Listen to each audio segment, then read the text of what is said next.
ছাত্ৰ ছাত্ৰীসকল আজি এক্সাৰসাইজ 7.2 কুৱেশ্যন নম্বৰ 10 সমাধান কৰিম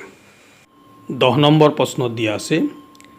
এটা ৰম্বাসৰ কালি নিৰ্ণয় কৰা যদিহে তাৰ শীৰ্ষবিন্দুবিলাকৰ স্থানাংক ক্ৰম অনুসৰি 30 45 -14 আৰু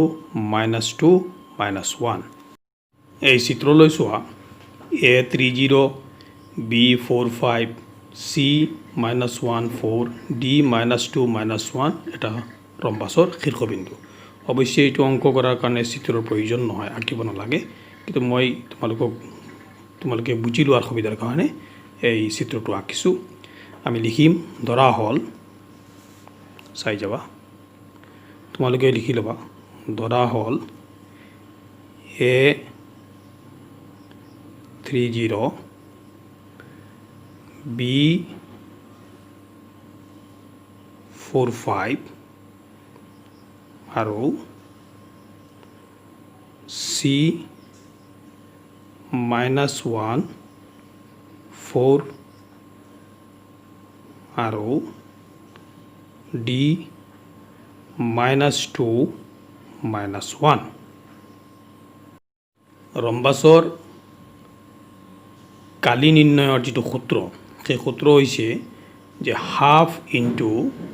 কৰ্ণ দুডালৰ পূৰণফল এই কৰ্ণ দুডাল কোন দুডাল AC এডাল কৰ্ণ আৰু BD আন এডাল কৰ্ণ এই দুয়োডাল কৰ্ণৰ দৈৰ্ঘ্যৰ পূৰণফলৰ আধা গতিকে আমি প্ৰথমে দূৰত্ব সূত্ৰ প্ৰয়োগ কৰি আমি AC ৰ দৈৰ্ঘ্য আৰু BD ৰ দৈৰ্ঘ্য উলিয়াম ঠিক আছে গতিকে আমি লিখোঁ দূৰত্ব সূত্ৰ প্ৰয়োগ কৰি পাওঁ চাই যাবা মই লিখি যাম দূৰত্ব কি আছিল জানা আছেনে তোমালোকৰ দূৰত্ব সূত্ৰ কি দূৰত্ব সূত্ৰ প্ৰয়োগ কৰি পাওঁ বা প্ৰয়োগ কৰি কি আছিলে যে PQ = কি আছিল √x2 - x1 whole square plus y2 - y1 whole square এতিয়া প্ৰথমে আমি AC উলিয়াই লওঁ AC = মানে AC ৰ দৈৰ্ঘ্য AC ৰ দৈৰ্ঘ্য কি হ'ব x2 - x1 চিত্ৰলৈ চোৱা এইটো হ'ব x2 এইটো হ'ব x1 y2 y1 ঠিক আছে -1 -3 -1 -3 within bracket whole square plus y2 - y1 here y2 = 4 and y1 = 0 so কি হ'ব 4 - 0 whole square এইটো AC ৰ দৈৰ্ঘ্য এতিয়া সৰল কৰি যাওঁ কি হ'ব -3 and -1 and -3 = -4 -4 ৰ স্কয়াৰ কৰিলে কিমান পাম 16 আৰু 4 - 0 = 4 again 4 স্কয়াৰ কি হ'ব 16 16 + 16 তাক আমি কেনেকৈ লিখিম 2 × 16 16 ৰ বৰ্গমূল হৈছে 4 আৰু এইটো কি থাকিব √2 4 √2 একক হৈছে এইটো AC ৰ দৈৰ্ঘ্য উলিয়াইছো এইবাৰ আমি কিহৰ দৈৰ্ঘ্য উলিয়াম BD ইয়াতে কৰি দিওঁ BD = মানে BD ৰ দৈৰ্ঘ্য কি হ'ব চোৱা √BD নহয় জানো গতিকে ইয়াৰ পৰা x2 - x1 whole square plus y2 - y1 ইয়াত x1 = কি হ'ব 4 y1 = 5 x2 = -2 y2 = -1 therefore BD = x2 - x1 -2 - 4 whole square √/(-2 - 4 whole square plus